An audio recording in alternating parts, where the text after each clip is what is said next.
Chapter 1. Sarah arrives in London. Once on a dark winter's day, when the fog was so thick in London that the lamps were lightened and the shop windows blazed as they do at night, a young girl rode with her father in a horse-drawn cab slowly through the streets. She sat with her feet tucked under her and leaned against her father as she stared thoughtfully out the window at the passers-by. A girl with a vivid imagination, Sarah was always dreaming about grown-up people and their world. She felt that she herself had lived a long time.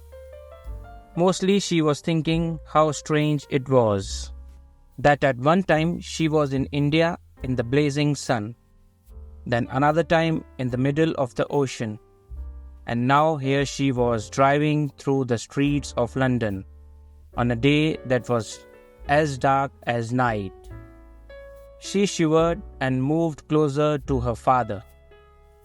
It seemed that her father had been preparing her for the place, as she called it, for as long as she could remember.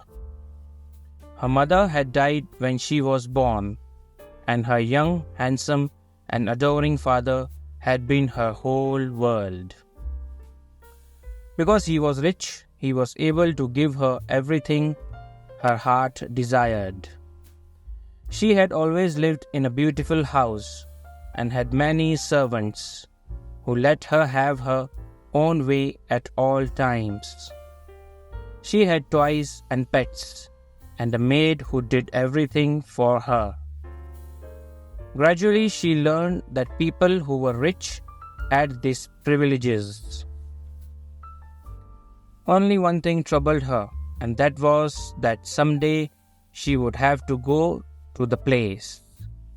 Other children in India had gone to school abroad, usually England, and she had heard their parents talk about the letters their children wrote home. Although Sarah was attracted by her father's story of the voyage they would make to the new country, she was greatly unhappy that they would be separated. "Sarah," she said, "you will grow so fast that in a year you will be big enough to come back to India and take care of me."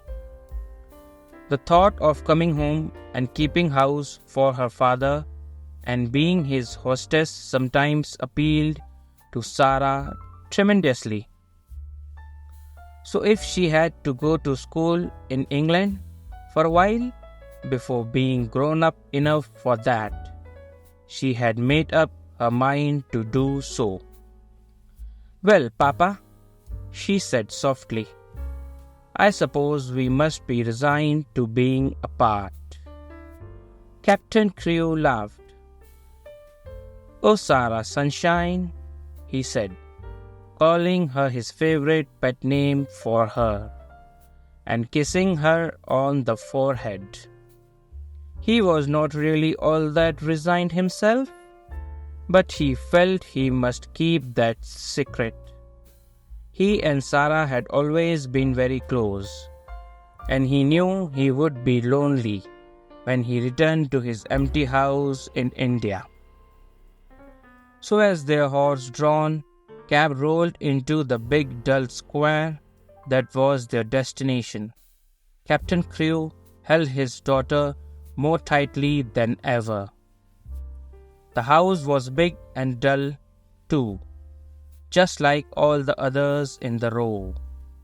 But on the front door there was a brass plate with these words engraved in black letters: "Miss Minchin, Boarding School for Girls."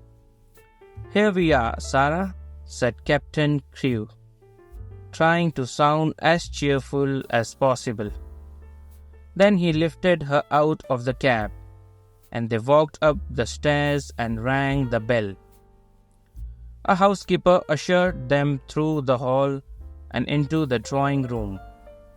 As she sat in one of the stiff mahogany chairs, Sarah looked at her father and said, "I don't like it here, Papa. But then I suppose soldiers, even brave ones, don't like going into battle."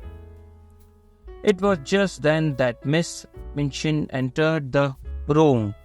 She was just like her house. Sarah thought, tall and dull, respectable and ugly. She had large, cold, expressionless eyes and a rather forced smile. However, she brightened up when she met Captain Crewe. She had heard such flattering things about him from Lady Meredith, a parent who had recommended the school to him. Apparently, the captain was a wealthy man who was willing to spend a great deal of money on his little daughter. "It will be a great privilege to have such a beautiful and promising child as a student, Captain Crewe," Miss Minchin said, taking Sarah's hand in hers. "Lady Meredith tells me that she is quite clever." Sarah stood quietly with her eyes fixed on Miss Minchin's face. "Why does she say I am a beautiful child?" she thought. "I am not beautiful at all."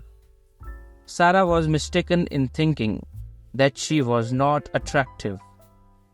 The truth was that she had a special charm all her own. Still, Sarah did not care for Miss Minchin's flattery, and after Sarah had known Miss Minchin for a while, she discovered that she said the same thing to all the new parents anyway. It was decided that Sarah was going to be a parlor boarder. That means she would have a pretty bedroom and sitting room of her own. "I am not worried about her education," Captain Crewe said confidently, as he held Sarah's hand. "The problem will be in keeping her from learning too fast. Please see that she rides her pony and plays more with dolls." "Papa," said Sarah, "dolls ought to be our best friends. Emily is going to be my best friend." "Who is Emily?" Miss Minchin asked. "She is a doll Papa is going to buy for me," Sarah said solemnly. "She will be my friend while Papa is gone." "What an imaginative child!" Miss Minchin exclaimed. "What a darling little creature!" "Yes," said Captain Crewe, drawing Sarah closer. "She is. Take care of her for me." Sarah stayed with her father at his hotel for several days before he sailed back to India. They went shopping and put together a large wardrobe, much too grand for a child of her age. Afterwards, Sarah and her father went to a number of different toy stores. They looked at a great many dolls, but they didn't find Emily. So they decided to walk, look in the shop windows, and let their cab follow them. Just as they approached a small shop that looked intriguing, Sarah suddenly clutched her father's arm and cried, "Oh, Papa, there is Emily. Let's go in and get her."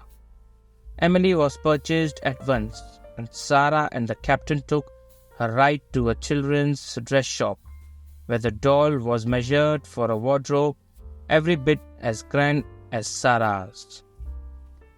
The next day he took Sarah to Miss Minchin's. It was time to leave her there. He explained to Miss Minchin that his lawyers would pay all of Sarah's bill. He planned to write to Sarah twice a week, and said she was to be given everything she asked for. He went into Sarah's sitting room, and then they said their goodbyes. Sarah held his coat lapels in her hands, looking long and hard at his face. "Are you learning me by heart?" he asked, stroking her hair. "No," she answered. "I know you by heart. You are inside my heart." Captain Crewe's cab rode away from the school when Miss Minchin sent her sister, Miss Amelia, to see how Sarah was. She could not open the door. "I have locked it," said a sad, polite little voice from inside. "I would like to be alone." Miss Amelia was fat and dumpy, and very much in awe of her sister, Miss Minchin. Miss Amelia was the better-natured of the two, but she never crossed to Miss Minchin. Quickly she ran downstairs. "I have never seen such a funny, old-fashioned child, sister," she said. "She has locked herself in her room and is not making a sound. It is much better than if she kicked and screamed as some of them do." Miss Minchin answered haughtily, "I expected that a child as spoiled as she is would set the whole house in an uproar. If ever a child was given her own way in everything, it is Sarah. I have been opening her trunks and putting her things away," said Miss Amelia. "I never saw the like. She will look very well when we take the girls to church on Sundays. She has been provided for as if she were a little princess," replied Miss Minchin. Upstairs, Sarah and Emily sat on the window sill. Captain Crewe looked backward, waving and blowing kisses. Sarah stared at the corner until long after the cab had disappeared. Chapter 2. The French Lesson. When Sarah entered the classroom the next morning, all eyes were on her. By that time, everyone from Lavinia Herbert, who was the eldest, to Lootie Lay, the littlest one, heard a great deal about her. They knew that she was Miss Minchin's prize pupil.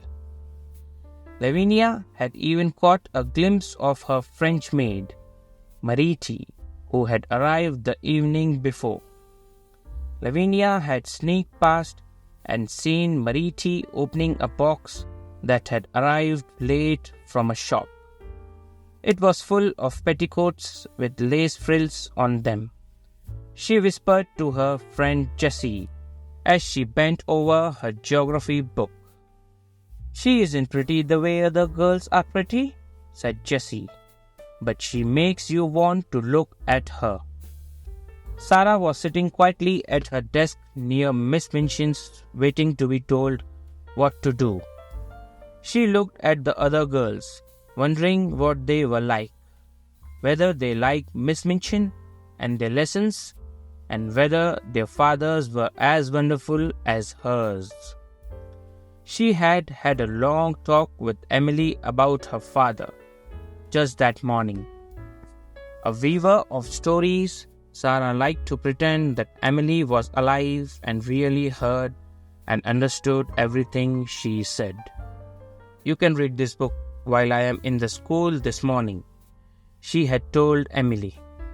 "I believe that dolls can read and talk and walk, but they will not do it when we are out of the room.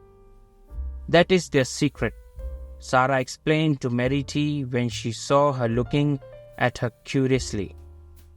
"You see, if people knew that dolls could do things, they would make them work. Emily will just sit there and stare. But if you go out, she will read or dance or look out the window. Then if she hears us coming, she will jump back in her chair and pretend she was been there all the time." In the classroom, the morning was off to a good start. Once the girls were all settled, Miss Minchin rapped on her desk. "Young ladies," she said, "I wish to introduce you to your new classmate." All the girls rose in their places and Sarah rose too. "I shall accept you to give a warm welcome to Sarah's Crewe. She has come to us from a great distance, in fact from India." The girls all bowed politely and Sarah made a little curtsy. Then they all sat down again. "Sarah," Miss Minchin said, "come here to me." She had taken a book from her desk. "Your father was engaged a French maid for you," she began. "I assume that he wants you to study French." Sarah felt a little awkward and wasn't quite sure what to say. "I think he engaged Mariti because he thought I would like her, Miss Minchin." "I'm afraid," said Miss Minchin with a sour smile, "that you are a spoiled little girl who always imagines that things are done for you because you would like them. My impression is that your father wanted you to learn French." If Sarah had been older or less anxious about being little polite to people, she might have been able to explain the situation better. However, Miss Minchin was so sure that Sarah had to learn French that the poor girl felt it would be rude to correct her. The truth was that Sarah could not remember a time when she had not known French. Her father had always spoken it to her. Her mother was a French woman, and her father loved her language, so Sarah had always been familiar with it. I have never actually studied French, but, she began, trying to make herself clear. Secretly, Miss Minchin was embarrassed that she herself did not speak French. She did not want to leave herself open to questions from a new student. "That is enough," she said tartly. "If you haven't learned, you must begin at once. Our French teacher, Monsieur Defarge, will be here in a few minutes. Take this book and study it until he arrives." Sarah went back to her seat and opened the book. She tried not to smile. After all, she already knew that the le père meant the father and a la mère meant the mother. "You look unhappy," Miss Minchin said, with narrowed eyes. "I'm sorry you do not like the idea of learning French." "I do like the idea," Sarah answered, trying to explain the situation again. "But you must not say 'but' when you are told to do things," said Miss Minchin. "Look at your book again." Sarah did as she was old and did not smile even when she read words she had known forever. When Monsieur comes, Sarah thought, I can make him understand my situation. Monsieur Defarge arrived shortly and noticed Sarah, who was trying hard to appear interested in her book of phrases.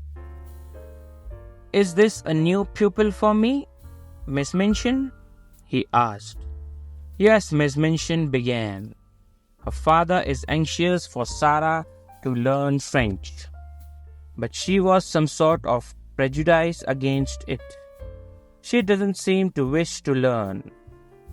"I'm sorry to hear that, Mademoiselle," he said to Sarah kindly. Sarah sat up in her seat and looked at Monsieur Defarge intently with her big green-grey eyes. Speaking fluent French, Sarah said what Miss Minchin had refused to hear.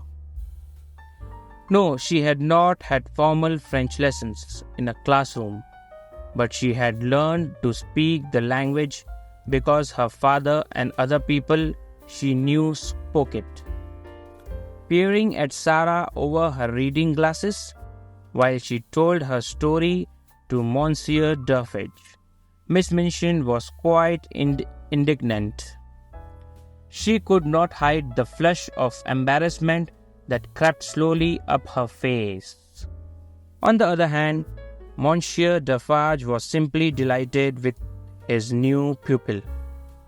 He began to smile because it was such a pleasure to hear this lovely child speaking his language so flawlessly.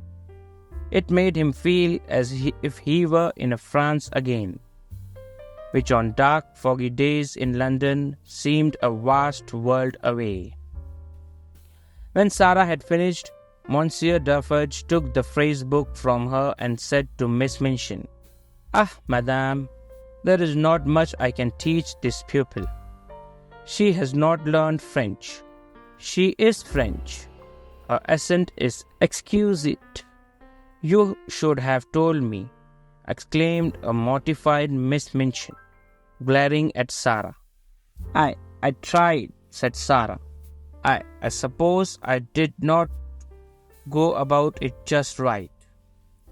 From that moment on, Miss Minchin had a grudge against her prize pupil, who she left had humiliated her. While Sarah talked to Monsieur Duffage, she couldn't help notice that one student, a chubby little blonde girl, who sat chewing on the ribbon of her braid, kept staring at her in amazement. For weeks, Ermengarde had struggled with French. She was amazed to hear someone her own age, who could mix French nouns with verbs as if they were English.